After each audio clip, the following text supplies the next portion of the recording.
Okay, let's go ahead and put a couple receipts down into what was said here because we were expecting a potential upside to happen first before we experienced a distribution.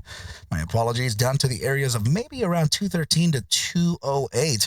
And so far, that upside has happened. So let's go ahead and just focus in on this following clip right over here from our thread of analysis, our last thread of analysis. So go ahead and take a listen to this now, team. Just a quick 4 seconds, 5 seconds. Here we go. All right, guys, but continuing to the upside feels likely. Feels like we're about to go and touch that area of 221.88. So I expect first for the upside to kind of happen here, and then we would face that distribution into the lower targets down here. We need to see how that price action behaves, but very much a congratulations to those of you who... So there you go, team. This is presently what has happened, right? So we were taking a look at the chart right down here, and now we have faced continuation to that upside and faced a 221.88 target right where we were observing that target to be, right? So let's go ahead and just extend this out just a little bit like this. And there you go, right, guys? So we were able to nail that upside target very well. Now, what's going to happen with price action? Just a quick reminder here, team. Please remember that on July 26th, we have the very limited seats starting for the master's course for beginners, right? Trading and charting. So make sure to get in touch, or make sure to click on the description below and sign up. Claim your seat now, as they are limited. Okay, guys, it is part of the July 4th sale, so we're releasing that here first, and then we're going to go ahead and release all the other items. So now let's go ahead and observe what the potentials are for XRP into the coming day, into the coming week. What can we expect? Okay, so let's go ahead and observe now that we got that upside time frame. We were talking about the potentials of rejection at that 221.88 before experiencing a downside here to maybe get ourselves down into the zones of around 213, maybe 208, right? Which are usually the here, down here. Check it out. This is that 208 target, right, that we were observing, and that we used this area here to really risk on to take advantage of this whole play, right? Good job. But now, leading into this immediate future here, like how can we reach that downside target? Well, I don't know if for the new listeners, right? For the new listeners, for the new people that we have joining here for the ARCa Bulls team. If you don't really know my analysis, then I'm just gonna go ahead and explain a little bit here. I tend to use retracements, right, based on criteria when time frames of the specific nature close, right? So for example, a daily time frame, when that candle closes, there typically would be some type of a pullback or some type of retracement, right, to balance out, to retrace to a mean of some sorts before it continues up to the either continuing to an upside or to the downside. So we're going to observe that now. We're going to go ahead and take a look at the closures and see what we've had, right? Then before we analyze through another mean that I use is linear volatility, and verse that against momentum, and we got a pretty good bias here over what can happen. Okay, so let's go ahead and just get rid of these drawings for now and take a look at the closures that have happened thus far. Okay, so your daily time frame already has 50% retrace, right? This is your new daily time frame, and your prior day was this one here. So you can see here that the 60 to 70% odds of retracing, 30 to 50% prior bar retrace have happened, and now we have to see about that potential continuation. All right, so let's go ahead and see if we have any other closures other than just your day so far. So your bi-daily time frame appears to have had a closure as well. So now the bi-daily, being a 2-day candle instead of the 1 day, does have naturally a bigger retracement value, and it would be up to us to determine how far we can go, right? Because for example here, measuring simply speaking, measuring only the 50% would tell you that we would come back down to a 217. But do we have further downside? That's the whole idea here. So the 3-day time frame also gave us a close, right? And naturally speaking, just like we said before, this is an even larger candle. So now observing the closure of the 3-day time frame brings you down to a target of roughly around 214. So now you can see we're getting a lot closer to that 213 target. But how do we nail the 213? Why would it be 213 if this 3-day is showing 214 at the 50%? Well, guys, that's because it's not about the 50%. It's about what's relative to the 50%. So if we just look back, right? If we just look back here, keep an eye on this cursor, on this horizontal cursor, the little dotted white line. And as we observe exactly at the 50% value, we can see that we have several candles that are actually opening and closing right at that lower area. So that would be 214.08 now. So that wouldn't be the 214.27. So that's what I mean, is that we would have to start identifying other candles slightly lower or slightly above in order for us to reach the tangible target. It would be the physical price action target, because this is only the price objection, right? I'm sorry. The objective. Sorry, the price objective would be that. So now we would have to verse it against actual price, and then the actual price, historic price, would give you the real answer. What else do we have as a closure of? We also have a 4-day closure coming in, very curiously enough. So let's go ahead and mark off this 50% from that prior 4-day bar, right? So let's go ahead and take that into deep consideration here and find out what the heck is up. So look at this. This is very much at the same area-ish, 214. What about the 5-day? We also have a new 5-day time frame. So let's go ahead and observe that one now. So the retracement value of the 5-day time frame would be around 214.92-ish, a little closer to the 215 target. And we also have a weekly time frame candle, this gigantic one here. So let's go ahead and measure that one now. So we're going to go ahead and see if we have anything that's confluent, right? So measuring that 50% retrace tells you about 209. So now you see that the 4-day and the 3-day, right? And even the 5-day being at 214, those are around the 213.90 or 213.85 area that we were looking for, right? And now as we move to the weekly, you can see that this is at 209, so which is similar to the 208.95 or 208.85 or whatever that was that we were looking for the downside.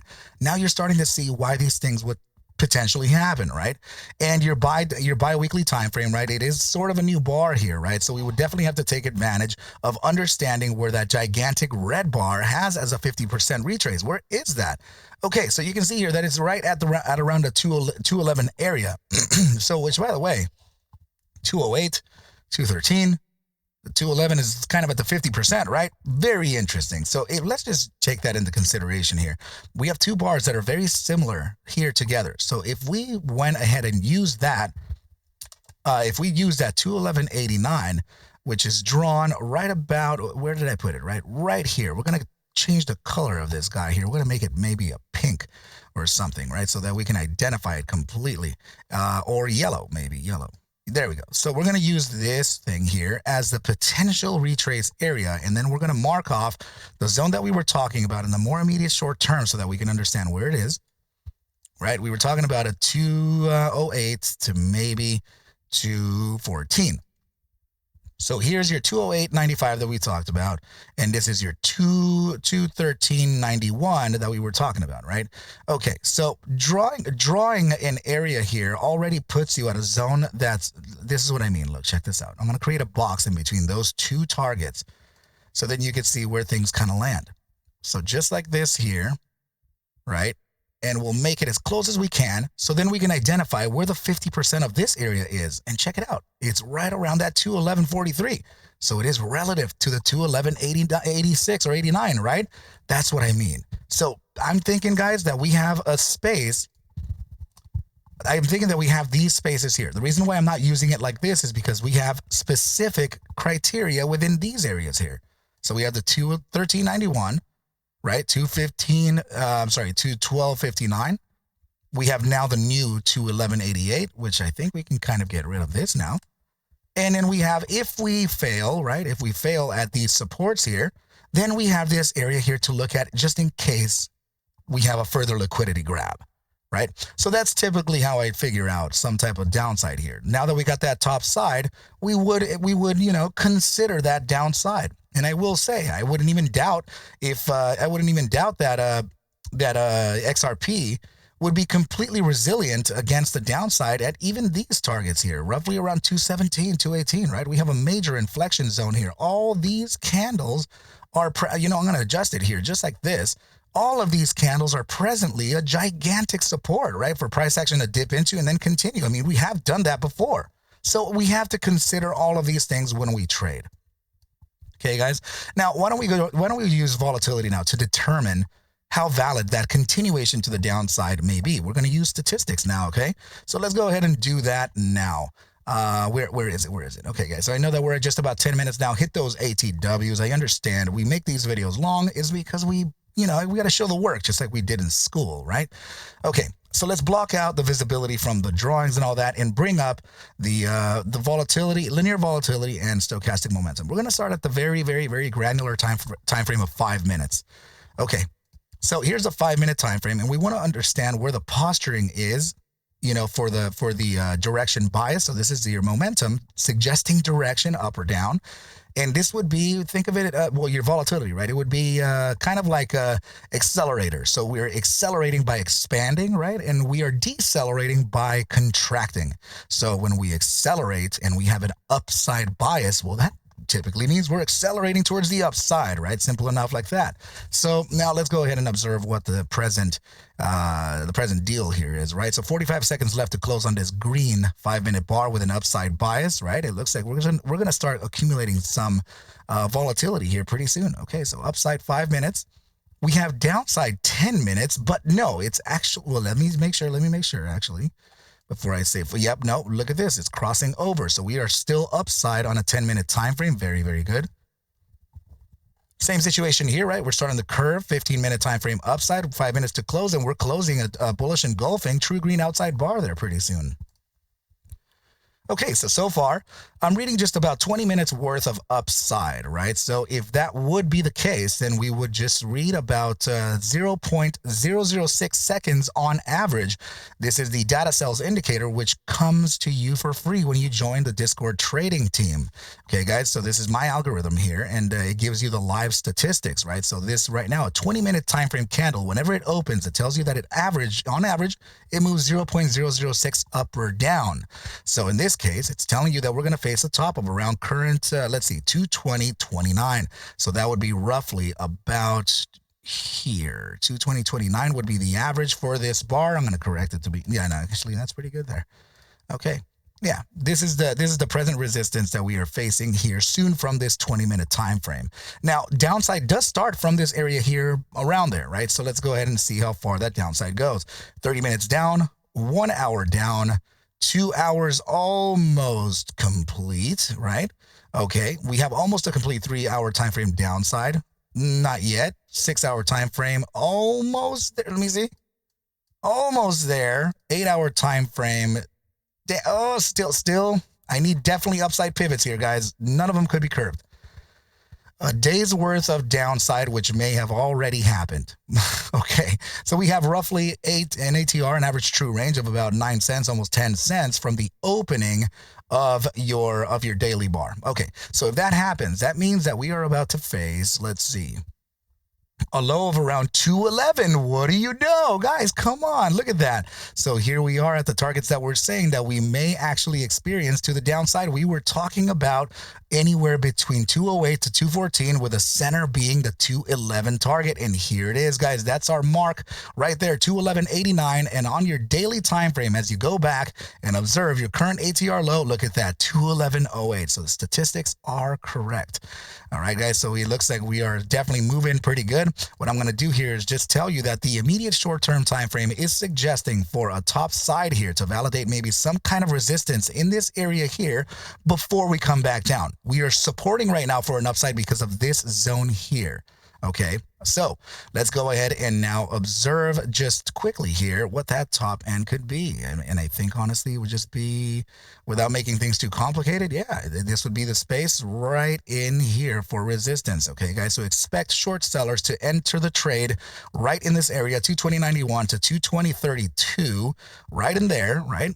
And this would then bring you the downside. It'll likely start the downside here for us to reach the probable 208 to 214 with a 211.89 at the center. Okay, guys, so I'm going to leave that drawing in there one more time just so you can kind of see what it is that I'm observing, right, guys? So just about this bias here, in here. And you know what? We can go ahead and just highlight that little area too. Right in here is your focus zone. I believe that price action would be reaching there somewhere in the next few hours, maybe close to the next day, right around there. Okay, guys, and we're going to draw it yellow here so that we can uh, so that we can observe what's happening. 47, right? I think it was. I'm like losing it here, guys. There we go. And let's leave this as a yellow color here so that we know that this is the area that we highlighted, so that we come back the next analysis day, and give you the receipts just like we did, like this here from the prior clip, right? We're cleanly able to give you that we were observing that potential topside target, right, guys? It helps out. It does, it does help out. So if anything, guys, you know where to reach me. Make sure to enroll. Make sure to pick up that incredible discount down there, guys. It's an hour. It's a $100 mentorship for 8 weeks long with me live. Okay, guys. So take advantage of that as the seats are limited. Okay, I think that's a pretty good place to leave off here. We're going to observe what happens here, right? I do expect a bounce to come from here, but let's just kind of cross the bridge when we get there, and everything will be good. Okay, guys, we need to experience that ebb and flow. All right, team, then we'll speak very, very scary Jerry soon. Please take whatever I do show and iterate within these videos as just a form of entertainment, as I cannot suggest for you to buy, sell, or hold any assets whatsoever, ever. I need you to do your own due diligence, and everything will be cool. But with that said, team, I wish you well, a very, very good rest of your night and or day, and I will catch you at the Bell Mañana. Adios, team.